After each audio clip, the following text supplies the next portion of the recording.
To another amazing podcast. This is Real Estate Uncensored. We have an amazing guest, one of my dear good friends, Mr. Toby Salgado. He is the host of Super Agents Live. I have been on his show 3 times, and I completely bad Greg for not bringing Toby on sooner, but we are glad to have him here. We're going to talk about podcasting, marketing, visibility, just kind of content creation, all kinds of wonderful stuff today. But before that, I have to bring in the most handsome man on the entire show, and that's me. Oh, wait, I mean, that's Gene. We all know that's not true. Gregors, you shot out of a cannon today. It's good to see that you feel better than you did the previous week. Dude.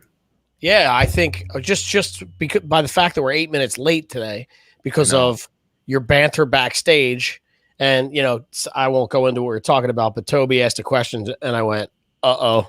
And 9 minutes later, we're like, yeah, we're late for the show. Let's go here. So it's good to see that you're back and you're in full capacity today. I'm enjoying that.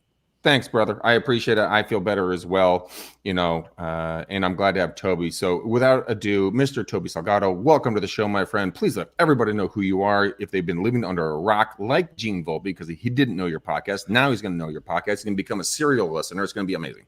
That's a true story. No, I appreciate it. Thanks, Greg. I appreciate you having me on. I really do, man. Look, I've been doing this podcast, Super Agents Live, for 7 years, since 2013. And, I've been sort of dedicated in trying to figure out what is the secret sauce, right? What is the difference between the guy who does 30 deals a year and the guy or girl who does 300 a year? So I've had all those people on. I've had all the top coaches, all the big names. I've had everybody on trying to crack the code here. And, we've learned a lot on the way, along the way. It's been fun. So I appreciate, I'm looking forward to being here. I already love where this is going. So okay, go ahead, jump in. I'm excited about asking the 30 to 30 million. I have some ideas as far as, where agents live today in their heads and what they do to expand. And I'm really curious to hear Toby's background and what he's found over the last, 8 years you've been doing the show, right? Yeah, I've been doing it a long time. I think the difference, I was hoping after years and years and years that I would come up with some very clear trends, right? The people who do 300 do these sorts of things. The people do, 3 to 30 do these sorts of things. And at the end of the day, I think it boils down to a pretty simple sort of thesis. And the thesis, the idea is this, people that set up or set out to start a real estate business, they're entrepreneurs. And the people who come into this business and treat it like a business are the people that succeed, right? Those are the people that will invest in themselves early on. They will invest in their companies early on. They understand that, starting a company takes hard work, dedication, and a certain amount of discipline. And the vast majority of the people who are stuck at 30 and under don't necessarily treat this business like a business. They treat it like, look, we get into this. A lot of people get into this industry because they want financial freedom, number one, and they want time freedom. The problem is, right, they get into this thing and they have all this time freedom for the first time in their lives. They don't know what to do. They abuse their time freedom and never, ever, ever get to anything close to financial freedom. So that's it. Well, I think that's actually a really important thing that we want to jump into because we're talking about all things real estate on this show. It becomes a hard work and part-time, and you treat it like a business, not like a hobby, right? Toby, in all of your interviews that you've done, because you've done more than I have, when it comes to the hard work and the part-timers, where is that line? Where is that division? Because a lot of people are like, well, I just kind of want to do it because I like people. And you're like, motherfucker, you are going to fucking fail. But if they're like, I'm going to go out there and I'm going to decimate, and that could be in any way, shape, or form. It could be, I want to, help my spouse, put a little bit of money on the table. I want to, fund the vacation fund. I want to be the best agent. Where does that mind shift take place, and how can people identify that? I think it's just this. I think it's an issue of getting clear, right? Like, if anybody has spent some time on goal setting or read any of those books, right? One of the things that you will often hear is like, what's your big why, right? What's your vision? And I think it really comes down to that, right? If you just want to make an extra 10 grand and fund the European vacation, that's fine, right? Set that goal in your mind, set 10 grand in your mind and go, okay, right? It's once you have your destination, right? 10 grand or 100 grand or 150 grand, it's very easy to do the math, right? If I want to earn 100 grand, okay, what is the average sale in my market? It's $300,000. What is my side once I sell one of those houses, whether I list it or I'm a buyer's agent, right? I make 15 grand off this. Okay, do the math. How many deals is that? And then it's just a matter of, okay, how many people do I have to talk to, right? To get one deal, and then again, roll it out, right? So that may equal, if you do the math, you might go, okay, I need to make 100 phone calls a day. I need to make 50 phone calls a day. I need to put another 30 people in my database, whatever it might be. And there's also a time component to this, right? This is the other thing that I think people, I think, don't spend enough or put enough attention on, right? You might go, okay, I want to make 100 grand. I know that is 18 deals, and I know that I might have to make 70 phone calls a day. Okay, well, now you have to put a time constraint on that, right? Because people have this idea, and all of a sudden they start in January. They get clear on what they want to do in January, but they don't put it into action into March. Okay, well, you just lost a whole quarter. You lost 3 months. Now you might have to make 120 phone calls. So I think getting clear on where you want to go, getting clear on what you have to do to get there, and then putting that time constraint, right? This goes back to the abusing the time freedom piece. Okay, so several things I want to ask you there, because I mean I'm taking notes behind the scenes here. When you were setting the goals, I love how you set your benchmark, right? What's your opinion on this? When someone sets a benchmark, so you said $10,000 to fund the European vacation, right? So if you set the $10,000 benchmark, what if you set a $50,000 benchmark? So if you fall at 35, you've overachieved and you're doing better than what your thoughts. I mean, how would you work through that goal setting with someone so they don't think too small?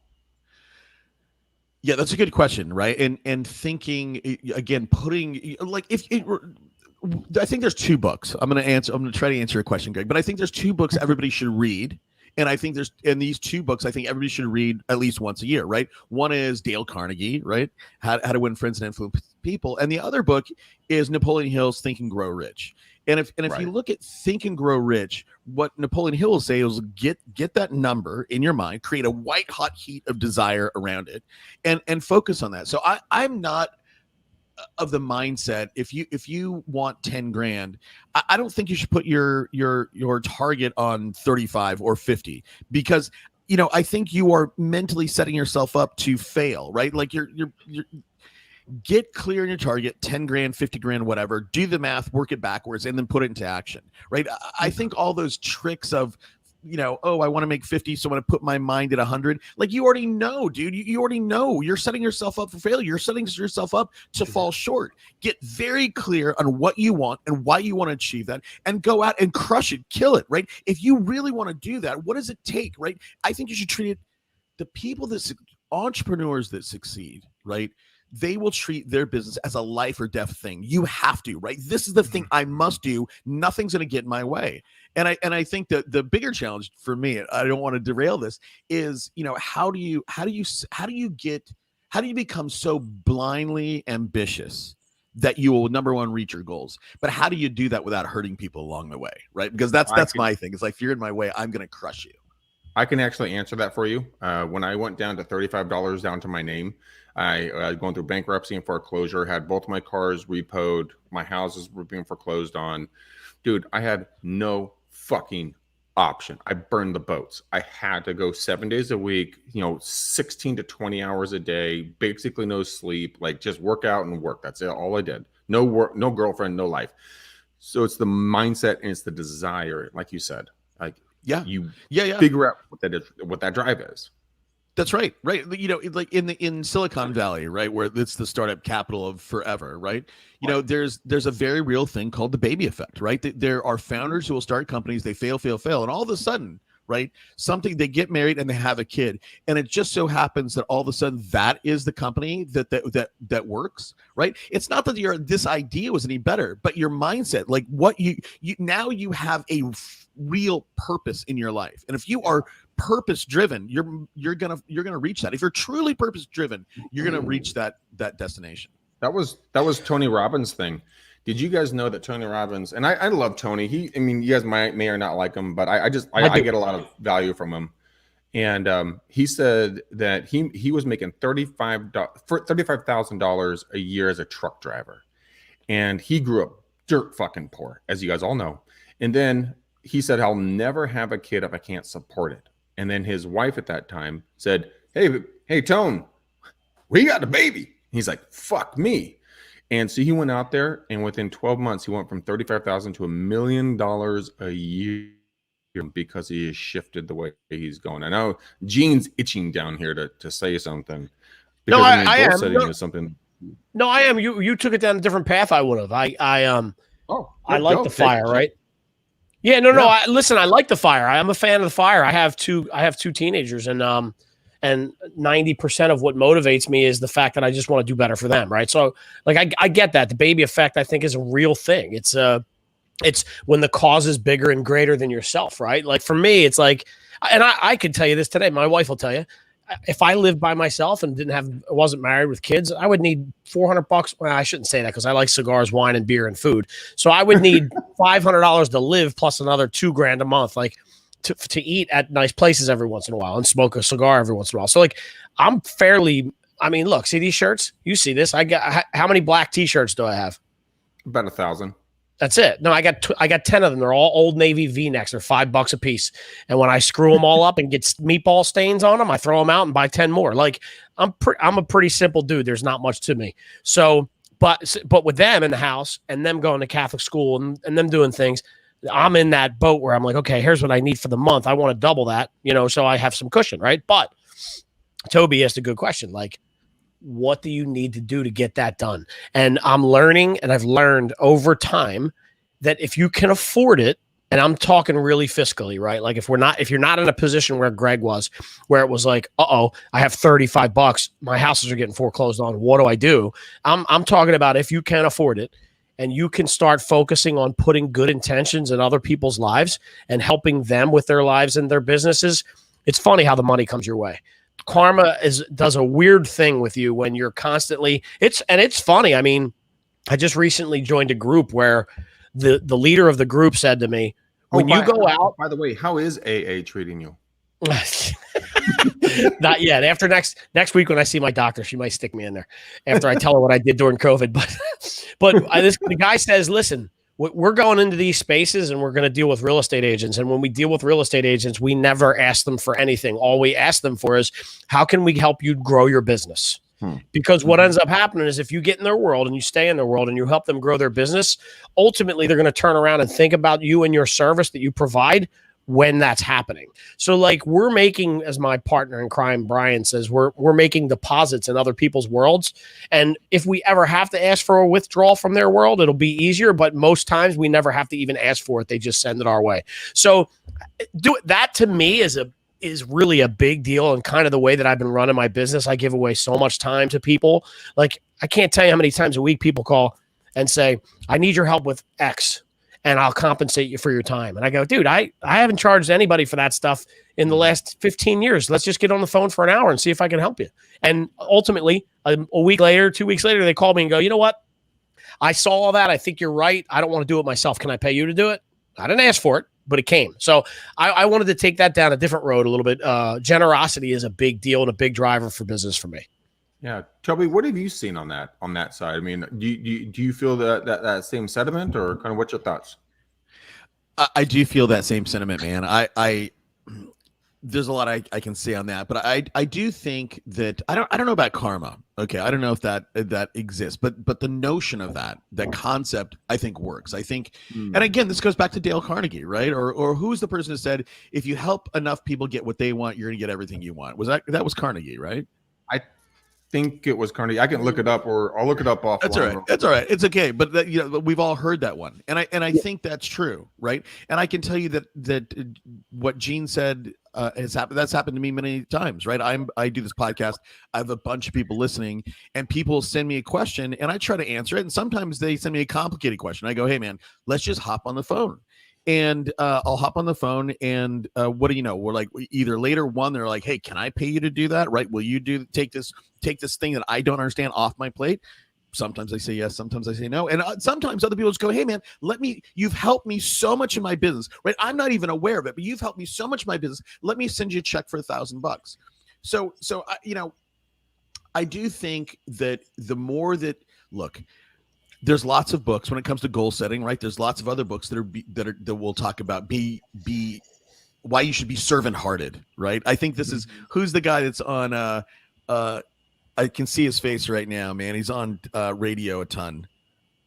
Not Dave Ramsey. Yeah, Ramsey. Ramsey. Ramsey will always say, be servant-hearted, right? So if you can go out and really in your heart, like go, hey, I want to help you. I think that does come back to you for sure. Here's the problem, Gene, with that is that I think being servant-hearted works because I think you get paid in two ways, right? You get paid one in dollars come your way, but I think that the other side benefit that is not quantifiable is I feel better, man. If I can help you in your world, in your life, like I feel better. And maybe I don't see any monetary compensation ever. And maybe I do, and it's 2 years down the road because but I do think being servant-hearted helps. And I think if we tie this back to agents, right?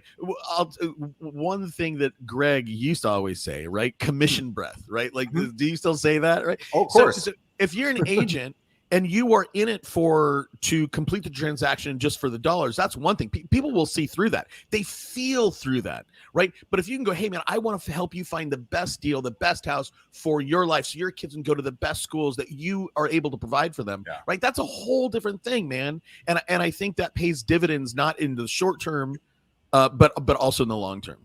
Dude, yeah, let me just clarify one. Sorry, Greg. One thing, just karma, right? Because I said karma, and then Toby said, "I don't know if I believe in it." And when I say that, I really just use that as a point of reference. Like, if you believe in the universe giving back to you, or karma, or blessings from God, like whatever that ends up being to you, if it's not karma for you, there's probably some other energy in your universe that you could put into that space, right? Yeah, absolutely, 100%. Yeah, guys, I'm taking notes here, and one of the things, Toby, you're talking about giving back, right, to the universe and giving back to the industry and everything else. I think back when you and I first originally started talking and being friends and collaborating together, I was doing what I called the McDaniel Challenge, and it was a free coaching call that I did 4 days a week, and I got booked out a year and a half in advance in almost 1 week. I got booked out that far, and I couldn't believe what was going on. I'm like, what the fuck is happening? And 99% of the people, no joke, they showed up to those events a year and a half later. They put them on their calendar and they were looking forward to them. And everyone's like, they were telling me, like all my friends and family, colleagues, everyone, they're like, dude, you have to charge. And I'm like, nah, motherfucker, I ain't charging. Like this is something I'm doing to give to people to benefit their lives. And I got through with it, and I was blown away to the fact that so many people came back to me and said, one, I got a lot of positive references and testimonials. Two, they have quoted me and given me the credit for making their lives better. There was one gentleman, I'm not going to reference his name, keep his information private, but he was nearly broke, like literally, like we're a destitution level. He took the information I gave him. The guy doesn't even, huh? It's not. We lost you for a second. Matt. Oh, motherfucker! When did you lose me? You're okay. No, keep going. I think it's just Gene. Gene just doesn't want to listen to me. That's okay. No, you froze. You did freeze. But hold on. So wait. That was a good story. You're going down. You lost half of it. But let's talk about that guy for a second, because there's people right now listening, and we're talking about giving back. Right? We're three wealthy guys to some degree, and we can do that. The problem is that person who just had a baby, that person who's almost destitute, their tank is empty, right? They're low on cash, they're low on time, and they're actually low on information, right? You don't get destitute by having a ton of ideas. So what we're talking about doesn't help that guy, right? Because I go ahead, Greg. Not necessarily. I'm gonna take the opposite side on that really quickly. And because I just want to give people encouragement. So yes, I think what you're saying is accurate, right? The three of us have a lot of friggin' knowledge because we've been doing real estate and podcasting and marketing and everything else. But what's it to say if someone goes out and reads a book? They go out and they get Dale Carnegie or any of these other phenomenal authors, and they read one chapter a day. and get better day by day, and then share that information out to other people because it's resonating in their lives. Now they have something of value. Oh, and by the way, Zig Ziglar is the one that said, if you help more people, you get everything you need. But I mean, if you go out and just listen to a podcast, if they log on and listen to Super Agents Live, right? And they listen to an amazing guest like Gene Volpe or Tom Ferry or whoever you want to have on your show, and they pick up one thing and then they share it with their public, wouldn't you say that would be value add, in your opinion? And isn't that something they bring to the world? Yeah, no, right. There's no question about that. But I think what I was referencing is that most entrepreneurs, right, are in a mindset of scarcity, right? Not a mindset of abundance. And even if they have a bunch of money, right, in their mind, they're living in scarcity. And I think again, we can talk about, like, all three of us have an abundance mindset. So we're able to share. We understand that it all comes back sooner or later. But how do we, right? I'll ask you that question, right? How do you shift that person because listen, being in a mindset of scarcity never works, right? Like people feel it, dude. It's like interviewing somebody and they're like, I need the job, right? Like, okay, I really don't want to necessarily hire you. So how do we shift somebody out of that scarcity mindset into a mindset of abundance, even for a moment, right? That's a tough shift. I've coached a lot of people. That's a very, very tough shift. All I'm saying is we should be cognizant of the fact that there are a lot of people listening to this who believe they have nothing to offer, and they're living in a mindset of scarcity. Yeah. No, I completely agree. Gene, were you jumping in, or was that Toby? I'm sorry, I looked down. No, it was me. I was just kind of concurring. I think he's right. I think we're in a space where we just assume everybody's in that same space, but there are people out there that don't have the education, don't have the confidence, don't have the balls, don't have the money, don't have the, and they just are, they're fine with what they don't have. I don't know. And there's also an element of drive too. I mean, you got to want to do better, right? But I mean, I understand where you guys are coming from with this mindset, but I think, in all respect, I think you guys are full of shit. And here's why I say that. And I say that with love because I respect the shit out of both of you guys. And the reason why I say it is that it's only because they haven't found, like Toby, like you said, your why. Like, why are you going to work this amount of time with this much energy and you're going to put everything on the line? Is it that important? Have you burned the boats? I have burned the boats. I'm about ready to potentially burn the boats again on another subject. I'll talk to you guys about that offline. But the thing is that we all want what, air quote, the Kardashians have: the glamorous lifestyle, the nice cars, the big houses. Don't smirk at me, Gene. No, I don't think you're right about that. I honestly don't think that. I disagree with you. Okay, let me finish my thought, and then we can continue the conversation. No problem with that. Okay. But so maybe it's not the Kardashian lifestyle. Maybe it's freedom. Like, maybe I want to take my dog to the dog park every single day and not give a fuck and have income coming in, right?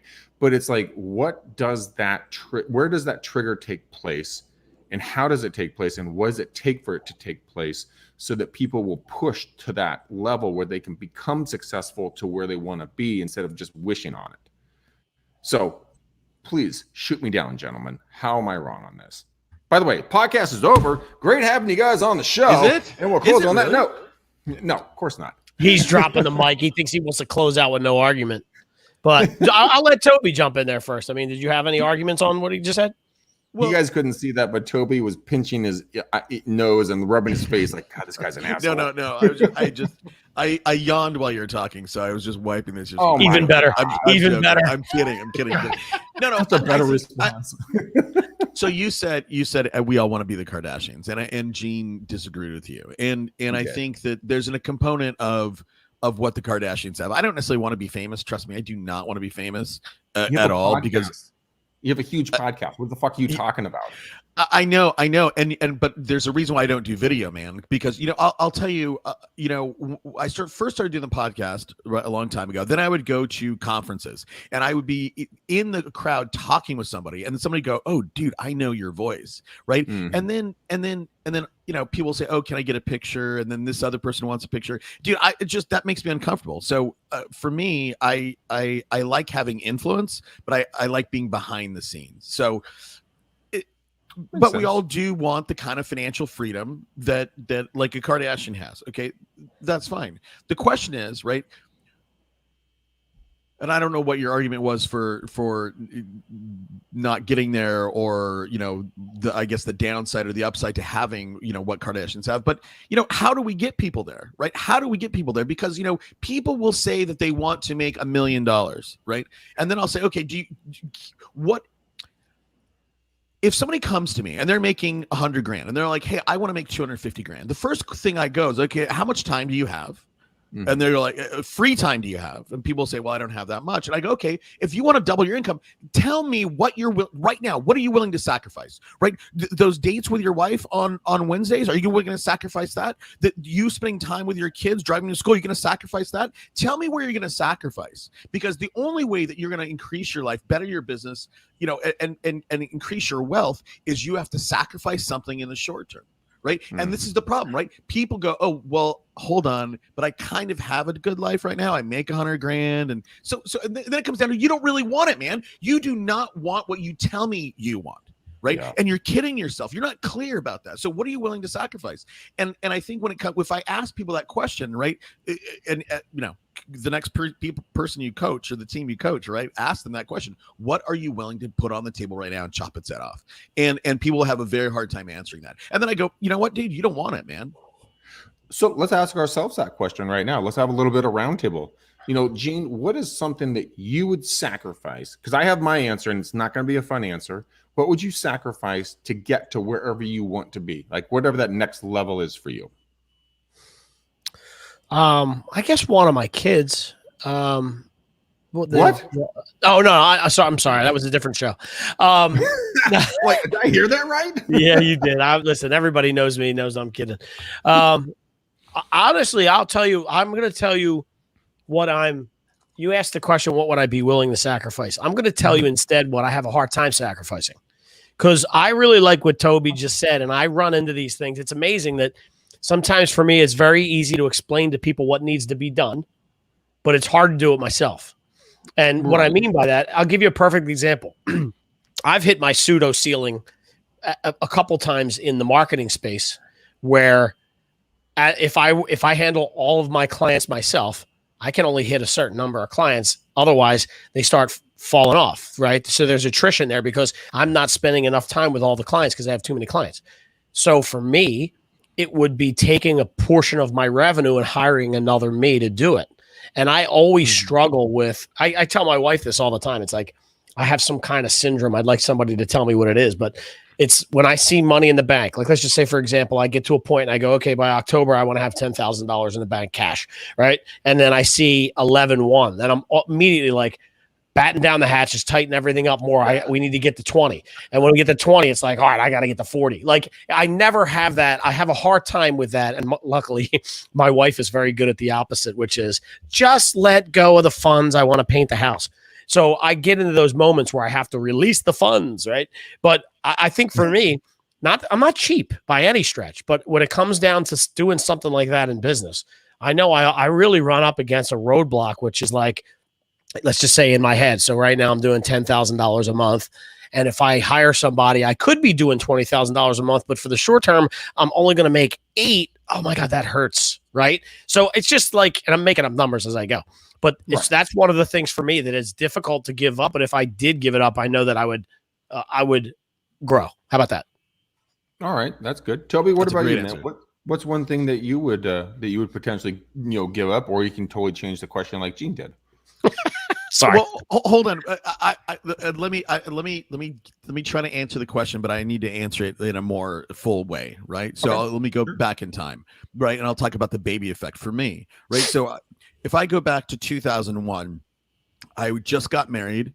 I was 26, and I just got married. I bought a house. I was $26,000 in credit card debt, right? Ooh. And I find out that we're pregnant, and I'm like, okay, right? And then I went and started another company. And I can tell you for the next 10 years. So I started that company with one purpose in mind, to make as much money as I could, as fast as I could. And for the next 7 years, I sacrificed everything. Dude, I sacrificed my health. I ended up in the hospital twice. I was in a coma once because I was working 120 hours a week. I wasn't working, right? All my friends, like my friends, you know what? At the end of the day, my friends are my friends. And you know what? I'm too busy. For 7 years, I'm too busy. Yeah, I can't go to that event. I can't go to that event. I was on a full mission. And dude, I will tell you, for me, when I'm on a mission like that and you are in my way, or you're not helping me, you're not a tool towards my destination. I didn't act out of love, right? I didn't act out of kindness. I was acting purely on what I wanted. And I became a little bit of a monster. So I can tell you, for me, right? Like, for the last maybe 3 years, I've been on a mission to solve that, right? Now I really do want to just, I don't want to sacrifice. I think for me, I'm going to sacrifice my time and my energy to help other people, because I spent so much time not doing that. I spent so much time just working on what I wanted to achieve and what I wanted to accomplish. And I can tell you, right, I have, as we talked about prior to the podcast, right, I have 3 kids, 19, 17, and 13, right? And now I'm trying to spend more time with them. So it's not a good answer. What would I be willing to sacrifice? Because I've sacrificed everything in my life for so long. Now at middle age, I'm working on sort of a little bit of a different path. And and the path that I'm on, I know you want to say something real quick. I just say the path that I'm on is, I'm now trying to achieve everything, right? And now I'm trying to have I'm trying to make as much money as I can. I'm trying to have as much rich relationships as I can, right? I'm trying to enrich other people. Whereas before I had one mission: make as much money as fast as I can. Okay. So you made a lot of great comments there. What would be what would be the one thing you would eliminate to achieve everything? Would it be time with the wife, time doing your hobbies, time with your kids, selling I know you love Porsches, selling a couple of Porsches, doing all that stuff. I mean, what would be that? And just the reason I'm asking is that I just want to get a context, so if people understand, like, where would that threshold be for you? Then they can put it into their life, going like, okay, like, if he's willing to give up blah, then I can give up blank.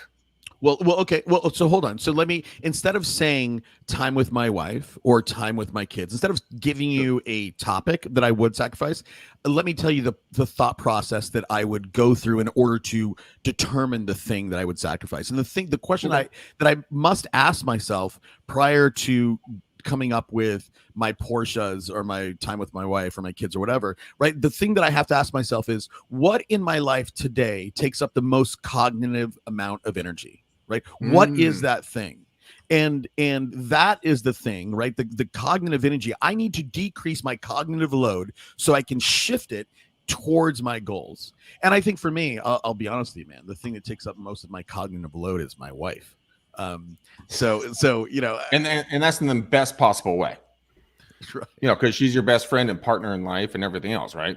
Yeah, but her goals are not my goals, right? She now this is turning into a therapy session, but my wife wants all the money. She wants all the money I can make and all of me. And I'm like, you can't have both, dude. If you want money, I have to be single-minded. I have to go back to the white hot heated desire. What do I want to achieve? And nothing gets in my way. And so I'm like, I can't be those two people. I'm working on trying to be those two people, but in my past, I can only be single-minded. And again, if you want to start a business and you want to succeed, you must be single-minded. And that's why the people do 8 or 10 deals a year and they think they have business. You don't. You're not doing anything, right? If you are single-minded about your business, I promise you can do more than 8 or 10 or 12 deals a year. Fact. Well, it's like when you go out and you look for a brand new red pickup, and you're like, I want a red pickup. See red pickups everywhere. I mean, when I have my white Jeep SRT, right, and I did nothing but look for that damn car. I saw that stinking car everywhere. Literally, I was in a herd of white Jeeps the other day on the freeway, and I was like, how in the heck is this happening? Because I was concentrating on it. So I love we were kind of talking about that. You have to be single-minded. You can't deviate from this whatsoever. And there is a cost to being that dedicated. It's going to be personal or it's going to be professional. I have a friend of mine. He's phenomenally wealthy. And the guy has, I think, has like 7,000 or 8,000 clients in the business he has. And dude, his wife is in bed critically ill, and she's going to pass away relatively soon, which is horrible, right? And so he's like, well, Greg, I don't need any more business. I'm going to go spend more time with my wife, and we're going to do some fun stuff and blah, blah, blah. And I said, okay, so you picked time versus money, but you did money to get the time. Right. Now you have the ability to be with her and not have to go to a 9 to 5 and leave her at home by herself. So when it comes to making, where do you make that decision in real estate? Like when it comes to marketing. So Toby, you're very successful in podcasting. You have a brilliant business when it comes to marketing on radio. What have you seen when it comes to people taking that ability to take the money, put it into marketing, which gives them the time to spend more what they want to do? Right. Well, and I think Gene was talking about it earlier, right? Like, so if we're going to sacrifice something, like I think I said this very early on, right? There's a problem in this industry of people are getting into this and they're startup founders, but they don't see themselves as startup founders, right? A real startup founder, right? In the tech world, you go out, you raise money because you're going to burn cash, and that gets the money in the bank, right? And they're not necessarily attached to that money necessarily. But they're willing to make the investment. And if it works, great, right? If it doesn't work, that's fine. We just figured out that thing doesn't work.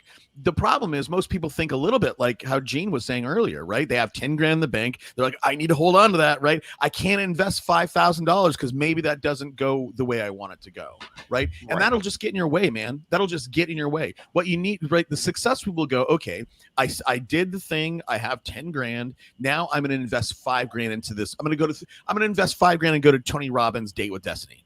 Who knows, right? You need to invest in yourself. If not, what you get stuck with is your own ideas just rattling around your head over and over again, right? And you're thinking about radio. You think maybe it'll work, but you don't have enough courage, right? And if you don't have enough courage to bet on yourself, to take $5,000 of that $10,000, you know what? At the end of the day, you're not a real startup founder, right? You are ruled by fear. You're ruled by indecision, right? You're never going to know if that thing or that thing works or not, because you haven't invested in your business and fundamentally in yourself, man.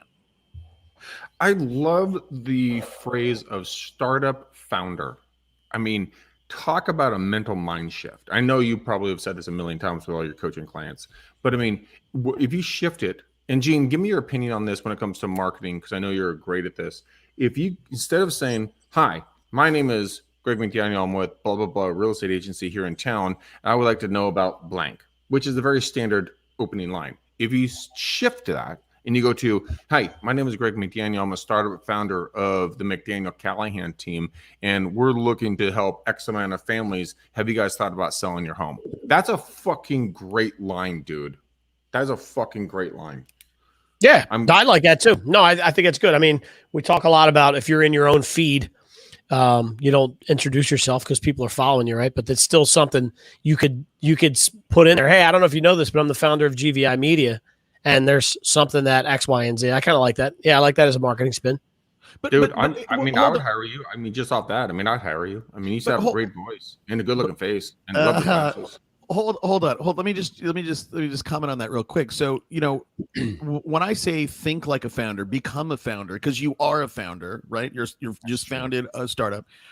I don't mean it, Gene, as a marketing spin, right? And you can look at that, but I think that's a way to shift your mindset, right? You have just founded, you've just given birth to this new thing, right? And it's your company, and you need to,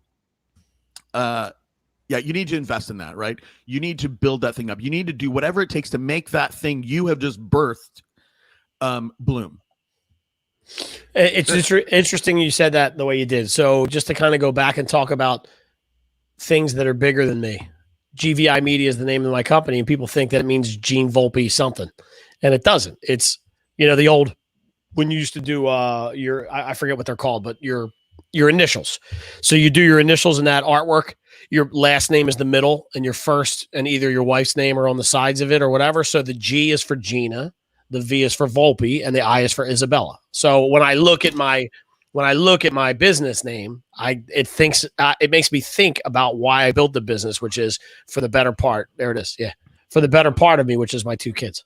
Dude, I will tell you, that's funny that you say that, Gene. My first company, the company so going back to that story, right? 26 grand in debt. I bought a house, got married, had a kid. I went from $26,000 in debt to $1 million in 2 years, right? I became a millionaire in 2 years. And then I became a multimillionaire. I think I made another million in another 2 years. And then it took me like 16 months to make my 3rd million.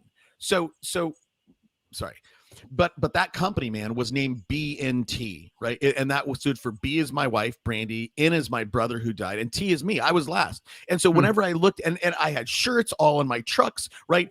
That's the logo, BNT. I was very clear on who and what I was doing this thing for. Huh. I did not know that, man. Both of you guys. I mean, that's honestly very humbling to hear. I mean, your motivations are there 100%. And that's what I love about this podcast. That we're helping people find the motivation and kind of where to go. I mean, Toby, I didn't know you lost your brother, and I'm so sorry about that, man. That fucking blows. I mean, I have a brother, and if I lost him, I'd lose my marbles, along with my sister and my parents. I can't leave them out. But You don't leave your sister out. I can't. She has 4 I know. kids. That's what I said. Don't leave your sister out. But I mean, the thing is that like what you 2 gentlemen just shared right now is one of the most powerful things, because I mean, if you can come up with a logo or a brand or something that motivates you on a consistent daily basis. Toby, you kept them in your trucks. You know, Gene, you look at it every single day. And you look at this and it's GVI Media. And then Toby, what was yours again? BNT. And you see that every single day, and you remember your brother, you remember your wife, you remember your daughters, you remember what's important. That's what will kick you off and make you more successful than you ever could imagine. Because like Gene was saying, if you're by yourself, dude, you're like, dude, I need $500 for food and $2,000 for rent, and I'm good for $2,500 a month, and I'm out the door. And then Toby goes, well, I'm going to knock down that door, and I made $1 million in 24 months, another $1 million, another 24 months, another $1 million in 16 months. I mean, multi-million-dollar guy. And because he has a driving reason behind him. You guys have got to find that reason and then never apologize for it. It could be whatever it's going to be important to you. But once you find it, your life, your business, everything is going to become clarity. I'm an advanced open water diver. And I haven't dove in a couple of years, but I didn't know that. Yeah, I'm an advanced open water diver down to 100 feet. Okay. And I remember one dive off of Monterey, and this has a relevance to what we're talking about. So cold and cloudy, man. I've done 100 feet million times. So cold, but I'm off of a 16-mile drive, right, on a boat dive, and we're doing a 2-tank dive, and we drop in, and it's cloudy as all shit in the water. There's all kinds of sand in there, and not to mention there are thousands of jellyfish around us. Everywhere around us, we're pushing them out of the way. Now, what the whole point of the story is that we keep going down, and all of a sudden, we took a little bit of time, and we got down below the sediment, and all of a sudden, it became crystal clear. There were fish, squid, I mean, all kinds of, plant life and everything around me. And I remember feeling like I was in a fish tank. I'm like, my God, this is what it feels like, because you could see everything and do anything you want. But then you look up and everything was shit. Everything was hard. You couldn't see this, the surface. You couldn't see the waves, nothing. So in that analogy, in that story, is that like Toby and Gene are saying, guys, get the clarity, understand where you're going, identify it, and never stop. Like me sinking through that sediment and through all those jellyfish. By the way, those things are huge. And getting to your destination. So let's do a little bit of a close up here. Toby, I want you to take the main stage here and kind of give us some of your final thoughts in regards to getting to your goal setting ideas, talking about time, and kind of just break it down really quickly. And then also tell us where we can hear more of your beautiful, wonderful voice on your podcast, Super Agents Live. Well, I appreciate you, both of you guys, giving me this opportunity to be here. Well, I think my final thoughts are, I think that humans have an amazing capacity to do things. And I think that everyone has the ability to live the life of their dreams. And I think that like your story, Greg, I think a lot of people go down 10 feet.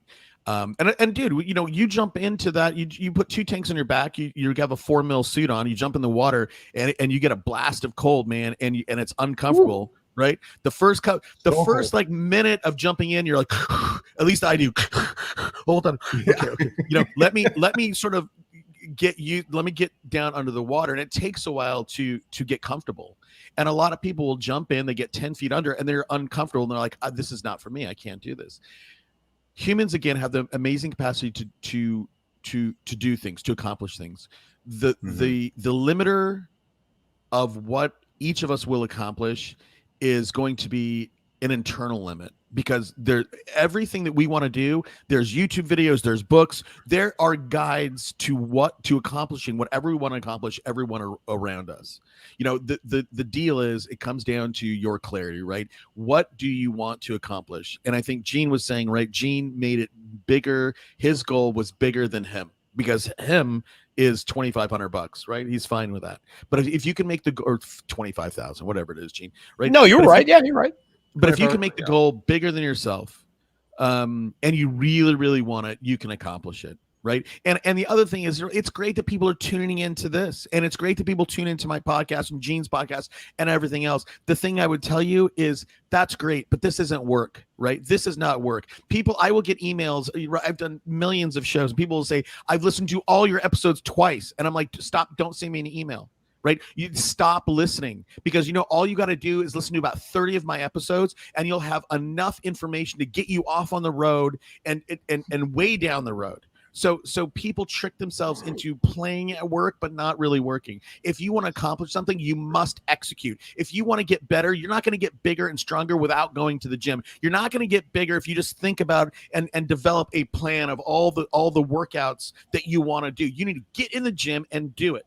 Right. And because, you know what, it doesn't matter what you think you plan, what you put on paper. Once you get into the gym or you get out into the world, things happen, and you need to adjust your plan on the fly. It's the only way you get that experience of diving 100 feet and knowing what it's like, knowing that at 80 feet, you're like, holy crap, I'm now 3 atmospheres down, right? Yep. My body the pressure's working in a certain way. You must experience that to get through that. And that is life, that is business, that is everything else. So we all have the ability to accomplish what we want to accomplish. All of the information is at our fingertips in 2021, right? The only missing ingredient is your purpose, and how much you're willing to drive and again, sacrifice in order to reach your goals. Gene, I don't care what you say. That was probably one of the best final thoughts I have ever seen on this show. Even better than yours, but that thing fucking crushed it out of the atmosphere, because I believe every single thing Toby just said. Guys, I want you to follow Toby, Super Agents Live podcast. I've been honored to be on this show 3 times. And, you know, we're going to get Toby back on this show again. And I fucking suck as a human because I didn't get him on sooner. But we are going to bring him back. I love your insights, brother. I really do. Yeah. Well, thanks for having me on. You can stop talking, man. You don't have to. I'm gonna go back. I'm gonna go back and re-listen to that closing statement and write some shit down. Gene, closing thoughts. Nope. Nope. Got nothing. Shut up and give me your closing thoughts. No, I think this was great. Listen, go back and review it. The goal setting thing has always been a challenge for me. But there's, you know, success leaves clues, right? When you talk to the most successful people in the world, one of the things they tell you is that you have to have a goal with a plan. And what do they say about a goal without a plan is like a dream. Well, if you don't plan or plan without doing whatever, fail or whatever. Right. There's a million. The plan, you plan to fail. There's a million of them, right? Yeah, and listen, we're getting into a space too where with my team next week, the 25th, I think, and a couple days afterwards, that's what we're doing. We're getting on the horn. I think we're going to be face to face, and we're doing some planning for 2022 just to get ready. Love it. So the one thing I'm going to leave you guys with, and thank you for asking, Toby, about my final thoughts. I really appreciate that. Very, very kind. And you guys, by the way, none of you guys are watching. He's laughing his ass off. like you were saying, David Goggins, you know, he was a fat dude who was a rat catcher. He's the only gentleman who's gone through all 3 special forces trainings and has made it through. And it's because he made a mind shift and he just decided to make a change in his life. So pick up what Toby was talking about. You know, don't listen to Gene whatsoever. But you know, Not cool. but I'm used to it at this point. Okay, It doesn't all right. matter. It doesn't matter. it's been like 4 years. So I mean, you should be At least. But I mean, in all honesty, guys, we love you to pieces. Thank you for watching the show. Toby, as something you may or may not know that we do on this show is that we pick colors for the bow on the show, which I know you're kind of cocking your head right now, like, what the fuck are you talking about? So all you have to do is pick a color, and then Gene's gonna pick a color, and I'll do the wrap up, and we'll get the blank out of here. So what's your color that you would put on the bow for the show? Well, I would say blue, man, blue, because you know, blue sky, right? Blue, like if you get into a big company, there's always a blue sky. Like if you get into IBM Nice. or Intuit, right? There's always a blue sky group. I don't know if you know that. There's always a blue sky group, and they're secret. They're secret. The blue sky groups are always the ones thinking 10 years down the road. So I would always say blue. Oh, we are going to talk about that off air. Okay, blue sky group.